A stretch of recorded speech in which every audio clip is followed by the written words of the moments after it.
a gente vê o senhor falando dessa questão do orçamento, da LDO, mas a gente está com quase um mês de obstrução na pauta da Câmara, do plenário.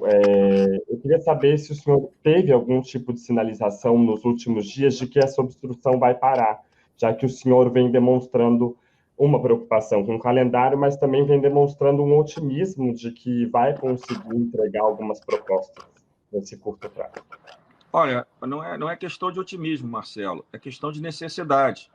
Nós temos algumas matérias que estão na Câmara, como o PL, a lei complementar, o projeto de lei complementar do deputado Mauro Benevitti, que é uma demanda do Tesouro Nacional. Não sou eu que preciso estar otimista, né? Eu acho que quem precisa da pauta da Câmara é o governo e a sociedade. Tem muitos temas importantes que precisam vir à pauta e precisam ser votados. Tem medidas provisórias que daqui a pouco vão perder a validade e não vai ter tempo de votar, porque não tem prioridade do governo nesse momento nessas pautas. Eu acho que, claro que a contaminação de uma matéria que está no Congresso, na pauta da Câmara, é muito ruim, mas eu vi notas outro dia de que era para não deixar a pauta da Câmara andar, para esvaziar a minha presidência. Está esvaziando o governo. E quem vai explodir se a pauta da Câmara não andar, não é o meu mandato que acaba dia 1º de dezembro. Quem explode é o governo, porque a inflação está saindo de controle, né? A taxa de juros já subiu bastante no longo prazo. O governo teve que encurtar 75% do que renovou de dívida para abril do próximo ano. Tem uma pressão enorme para o primeiro quadrimestre do próximo ano de renovação de dívida. Então, quem está desorganizando com essas obstruções na Câmara, com mais lentidão na decisão de qual é a PEC emergencial no Senado, é o próprio governo. O governo não, quem vai pagar a conta é o Brasil, sem dúvida nenhuma. O país paga essa conta, recorde no desemprego. Então, a pauta da Câmara está à disposição para resolver os problemas polêmicos, difíceis. Talvez eu, que não sou da base do governo, talvez para mim fosse mais fácil não tratar de PEC emergencial, né? Deixar esse desgaste só com o governo. Mas eu tenho responsabilidade com a Câmara e com o país, né? Quando jurei respeitar a Constituição, quando assumi mais um mandato como presidente da Câmara, eu tenho a responsabilidade de alertar e de ajudar, como ajudei e comandei no primeiro momento com Paulo Guedes e quase que sozinho a aprovação da reforma da Previdência na Câmara. Quase que sozinho, que digo, com atores de fora da Câmara, é claro, com o apoio da maioria dos líderes que foram fundamentais na aprovação daquela matéria. Então, a minha preocupação e o meu alerta é que a pauta da Câmara, ela não funcionar, ela não prejudica o presidente da Câmara, o líder A, o líder B, ele prejudica o Brasil e prejudica o governo, porque o governo vai ficando cada vez com menos espaço para resolver os problemas. É isso que eu vejo no ministro Paulo Guedes, essa grande preocupação que ele tem hoje de tentar organizar qual é a agenda que o governo vai ter coragem de enfrentar. Não tem saída fácil, porque a saída fora do teto é a explosão da taxa de juros, né? É um encurtamento ainda maior da dívida pública, né? É uma recessão maior, a conta chega. Não chegou para a Dilma?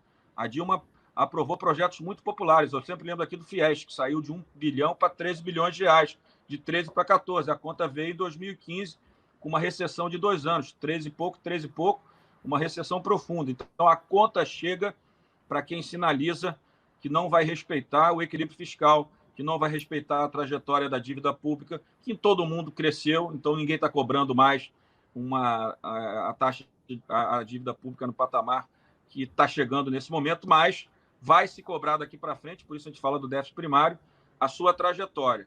Então, é importante que todos nós possamos entender que uma medida popular ou populista hoje, ela pode ter consequências muito maiores para aqueles que, em tese, serão beneficiados por essas medidas populares ou populistas em relação a qualquer gasto fora do teto para os próximos anos.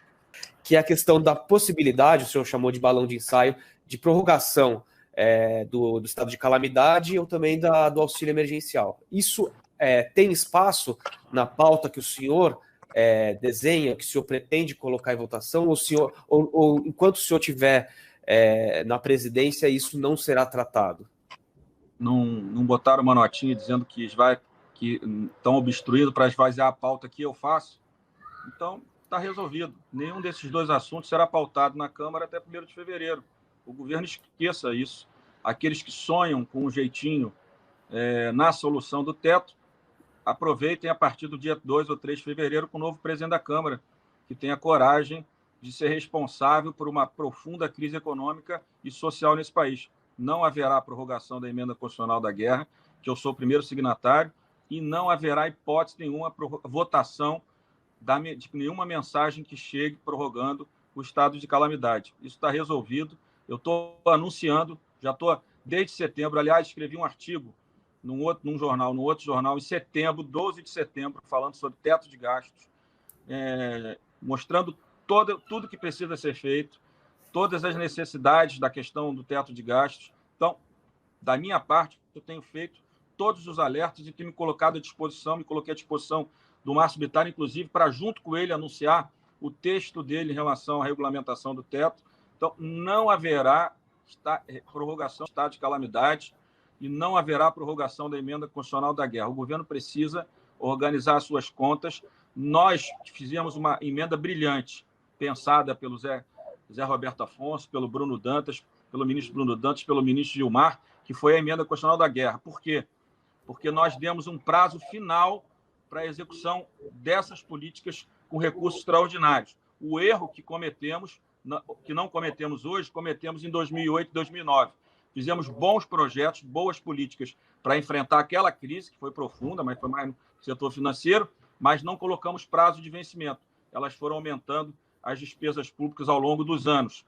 Então, o grande mérito, e aí foi do parlamento, a emenda constitucional da guerra, pensada por essas 3 pessoas que já citei, ela dá prazo final. E é isso que gera segurança para o investidor no Brasil. E é isso que tem sido elogiado para muitos técnicos da área econômica dos programas do Brasil, que foi exatamente garantir um prazo final para os gastos extraordinários. Então, como isso passa pela presidência da Câmara, e como a pauta é minha, esvaziada ou não esvaziada, eu estou colocando mais 2 temas que vão esvaziar a pauta da Câmara, que não serão votados, aí por decisão minha, que é estado de calamidade ou alguma emenda constitucional que prorrogue a PEC da guerra. Nós precisamos ter responsabilidade com o Brasil, e a responsabilidade significa cortar gastos que estão mal alocados. Nós não podemos querer transferir para a sociedade, mais uma vez, a conta, né? A sociedade já paga 35% do PIB das suas riquezas em carga tributária. Ninguém aguenta mais